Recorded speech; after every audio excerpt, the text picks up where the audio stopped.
Our societies are very much concerned with all forms of identity.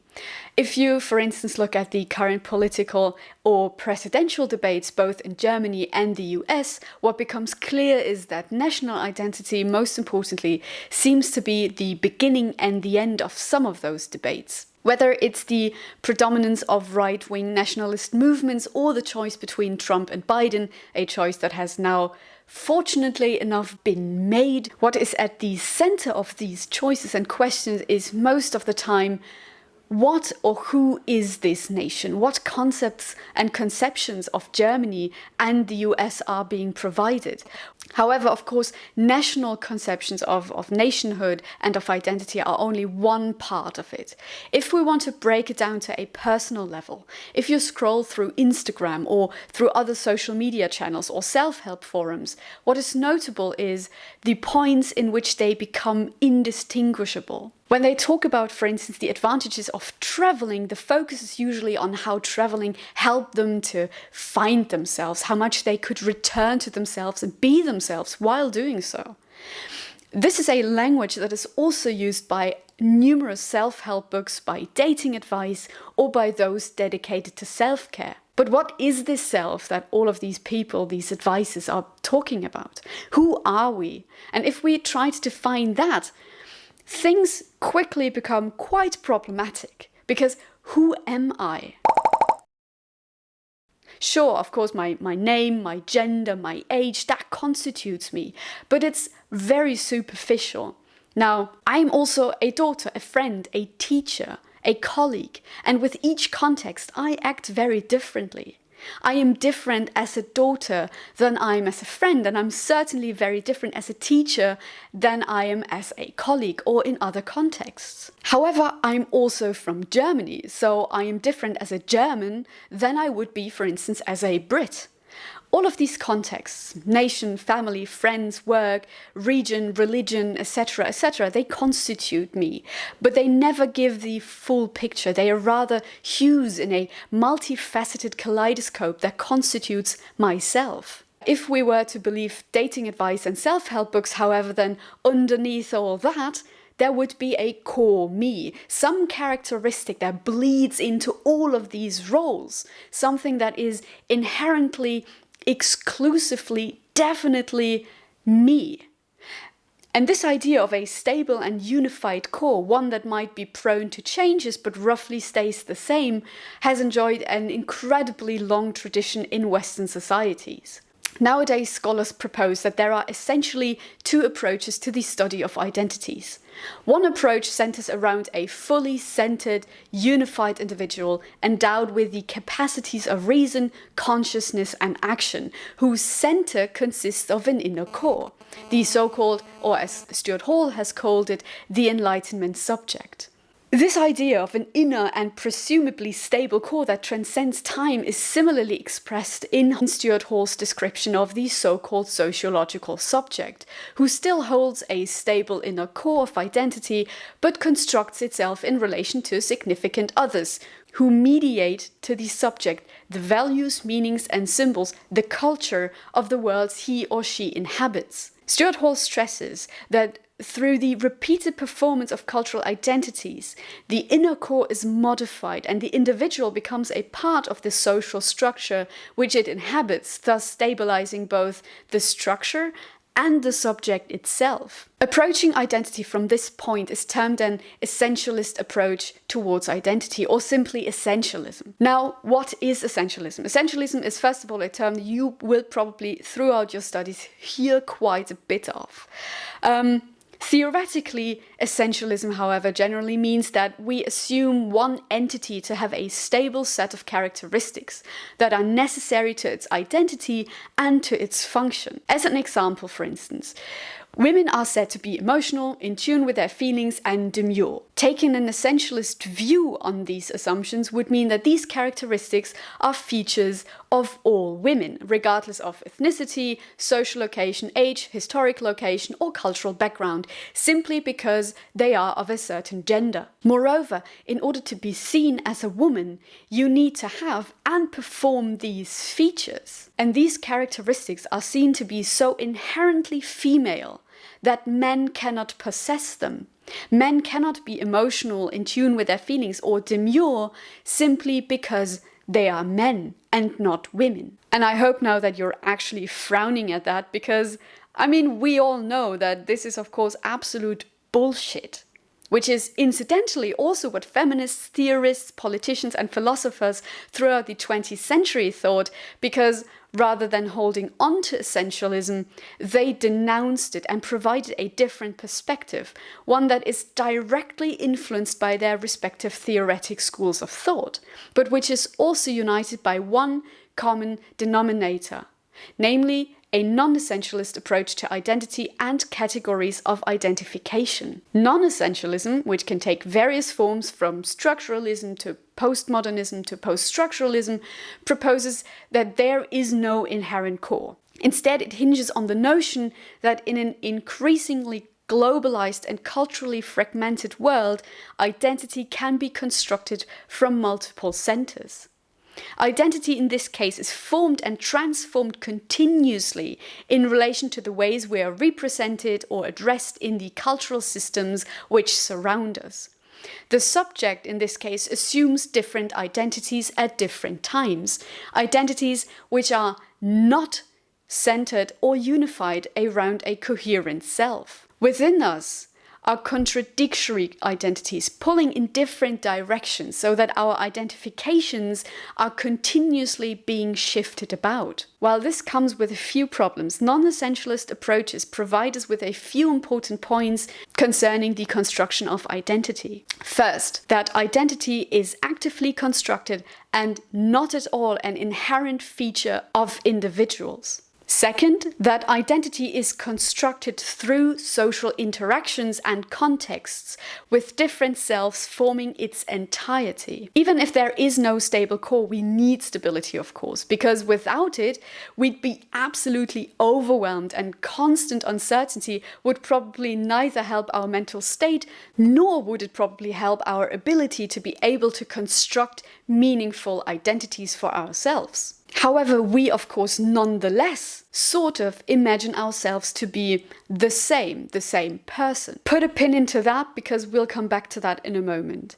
Identity is thus a precarious balance of fluidity, namely in how far our identity is changeable and uncertain, and stability, meaning in how far our identity is fixed and unchanging. An identity needs to incorporate both continuity and unity on the one side, and transformation and plurality on the other side. And we're constantly in the process of negotiating this, as we're in a constant process of production. And with each interaction that we have, we also adapt and change or reinforce parts of ourselves and our personal identities. Now back to the business with sameness. After all, I have just basically argued against it, and then I still use it myself. Why is that? While we need stability across time, this sameness that we perceive is only imagined. As Kevin Robbins so absolutely succinctly notes, identity is to do with the imagined sameness of a person or of a social group at all times and in all circumstances, about a person or a group being and being able to continue to be itself and not someone or something else. Thus, sameness isn't so much staying the same person across time, but it is more an inner coherence of self which we need in order to function both as a social actor and as a person. Now, how do we construct this inner coherence?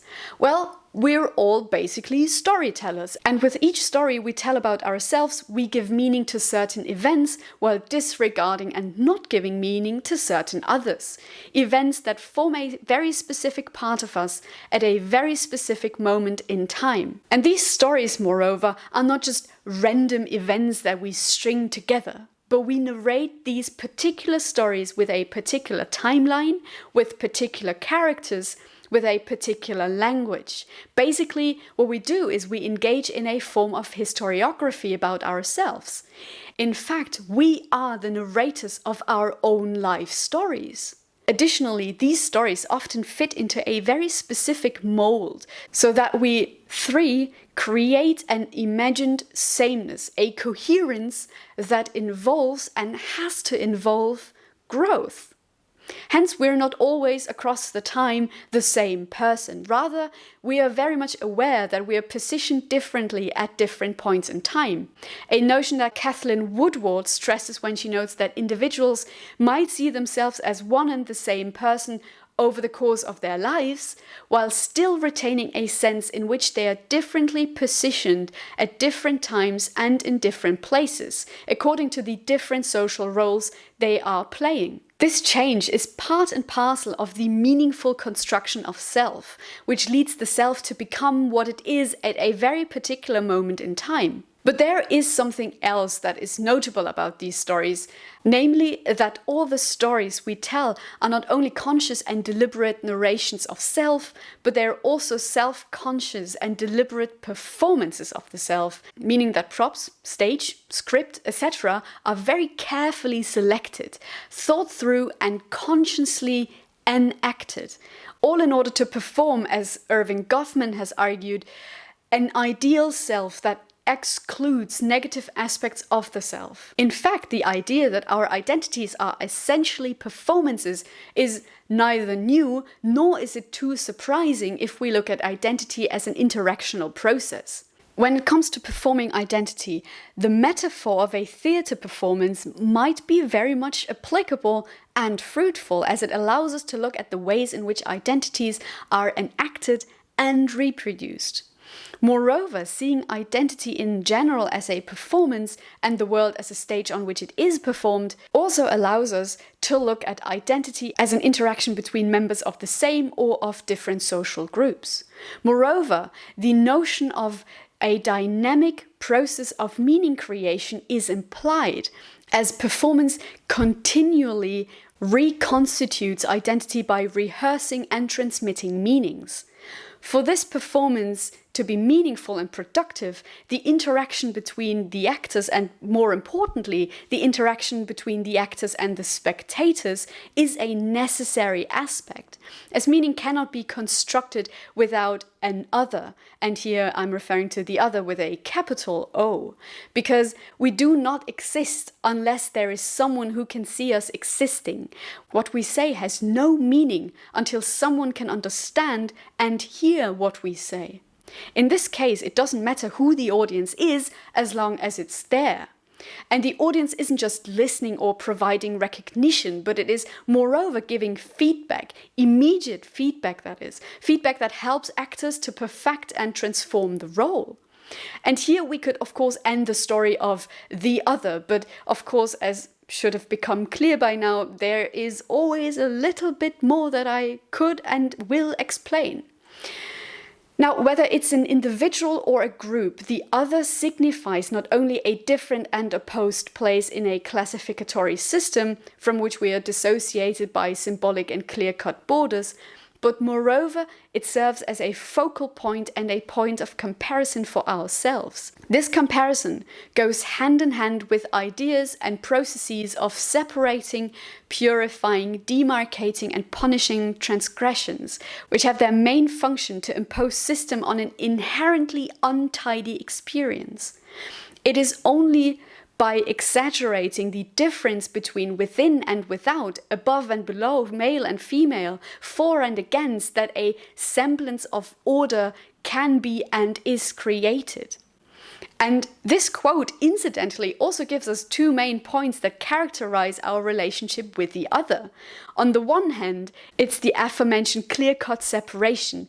On the other hand, it's the necessity to exaggerate these differences between us and them, between me and you, between different social groups and social actors. On the one hand, this of course does create order by imposing relatively rigid categories onto not only the other, but also onto ourselves. While each of these groups I've named are heterogeneous groups and are not all the same within, the process of stereotyping moreover homogenizes them, with the other being at times even dehumanized. And this imposition of simplified images to others has been called heterostereotyping, while the imposition of similarly oversimplified images onto ourselves is called autostereotyping. One of the main differences here being that heterostereotypes are usually negative and used to stereotype others, while autostereotypes are usually ideal and positive and used to stereotype ourselves or our own social groups. Othering becomes especially significant in times of personal or national crises, in which the significant other becomes activated, since the binary construction of us versus them helps in overcoming the crises by, for instance, using blaming and scapegoating strategies. Moreover, it is in such times in which Feindbilder often escalate. As Darnell has put it, Identitätskrisen gehen immer mit einer Zunahme bzw. einer Zuspitzung von Fremdbildern einher. Der andere ist nicht mehr nur der am anderen Ort, foreign and alien, er wird zum Fremden, strange, meaning that in times of crisis, the other stops being foreign and simply different and becomes strange. However, differences aren't quite enough to describe the process of othering. Even imposing exaggerated differences isn't enough to call it stereotyping or othering, because these markers of difference need to be charged with social meaning first.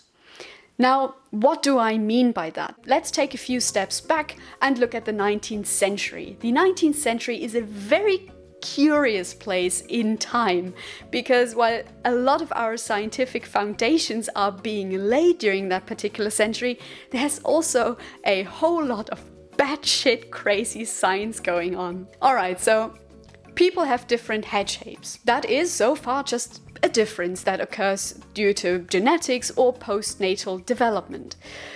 However, and here's where the difference becomes othering, these different head shapes were, in the wake of politics of race and ethnicity, infused with a particular social meaning. As such, the head shape of BAME individuals, that is Black, Asian and minority ethnic groups, was seen to be an expression of their lesser social, intellectual and artistic position and capability, as opposed to, of course, white individuals. However, these differences weren't only used between the in-group, that is white Europeans, and the out-group, that is BAME individuals, but also between members of the same in-group. Phrenology, namely the study of head shapes, was also used in criminology, where certain head shapes were seen to be indicative of whether an individual was a criminal or not. And no matter if it was used in criminology or in finding a husband or in race politics, at all times it had a social impact because it was used to further discriminate against BAME individuals and socially and politically disenfranchise them, B, to push through tough punishments on unreasonable and unproven grounds, and C, in some cases, to mistakenly categorize people as mentally ill, criminal, or not worthy of further consideration. Othering in this case isn't the difference in head shape, but the political, social, and cultural repercussions that are justified by such a difference. Now back to othering and identity and the notion of performance. When we say that identity is a performance, this is only part of the full story, because certain aspects of our identity aren't a role we consciously take up, parts that we do not perform consciously or deliberately. And according to Erving Goffman, that could be explained insofar as for some actors who believe in their roles and perform them continuously, such roles eventually become automatic or become second nature, something actors do not think about any longer because the role has become perfected enough to be perceived as naturally occurring. And for the longest time, this was certainly the case for many aspects of ourselves, right up until the point when some theorists shattered this tried and tested formula by introducing and theorizing performativity, a concept coined by Judith Butler in respect to gender and gender identity. Now, it is one thing to say that we perform gender, which in some respects we do, for instance, when we consciously take up a female or male role in certain circumstances. aspects. However, this would also mean that this role and this acting is in any way crucial to the gender that we are and the gender that we present to the world. Now, to say that gender is performative is a little different. Because for something to be performative means it produces an effect. We act and walk and speak and talk in ways that consolidate an impression of being a man or being a woman. Now, remember the gender example I gave in the beginning? Usually we or our societies, by and large, still act as if being a man or being a woman is an internal reality that is simply true and natural about us, when in fact it is a phenomenon that is being produced all the time and reproduced all the time. So to say gender is performative is to say that nobody really is a gender from the start. Rather by, for instance, naming, we become a gender. We are being made into women and into men. And the act that one does, the act that one performs, is in a sense an act that has been going on before one arrived on the scene. Hence it is an act which has been rehearsed, much like a script survives the particular actors who make use of it, but which requires individual actors to be actualized and reproduced as reality once again. That does not mean that there is an original that we're all conforming to. Rather, while gender scripts are available, there is no original or primary gender. It's all an imitation, because gender is an impersonation. Becoming gendered involves impersonating an ideal that nobody actually inhabits. And if we want to spin this idea further, we could apply performativity, namely impersonating an ideal that does not quite exist, an ideal that changes historically and culturally to many aspects of our identities, as each role requires a script, only some of which we fully know and understand, but which we nonetheless adapt to suit our specific circumstances. Gender and some, if not all, aspects of our identity are thusly discursively produced and constructed. There are a couple of problems with both ideas, performance and performativity, and I'm not the first, nor will I be ever the last, to make note and point out these problems. Goffman's notion, while highly useful, is very much caught up in essentialist framings of identity, framings that become evident when we look at his idea that there is not only a stage area, but also a backstage one, where he assumes actors would be able to shed all roles and confirm or return to their true character. Butler's work, in comparison, and due to its predominance in gender studies, seems to be taken, well, rather for granted. Yet, some have argued that it is its ascension as a hegemonic framework within the field of gender studies that has led to the foreclosure of certain possible gendered identities.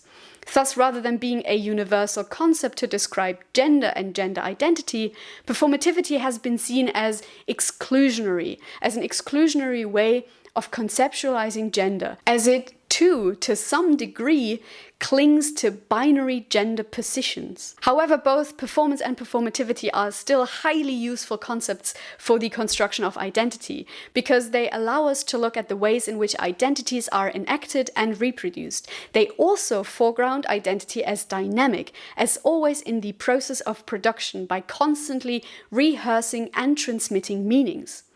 To fix an exact meaning of identity through reenaction is almost impossible, for action always takes place in different spatio-temporal contexts. Yet, it is necessary to transmit a sense of continuity and coherence.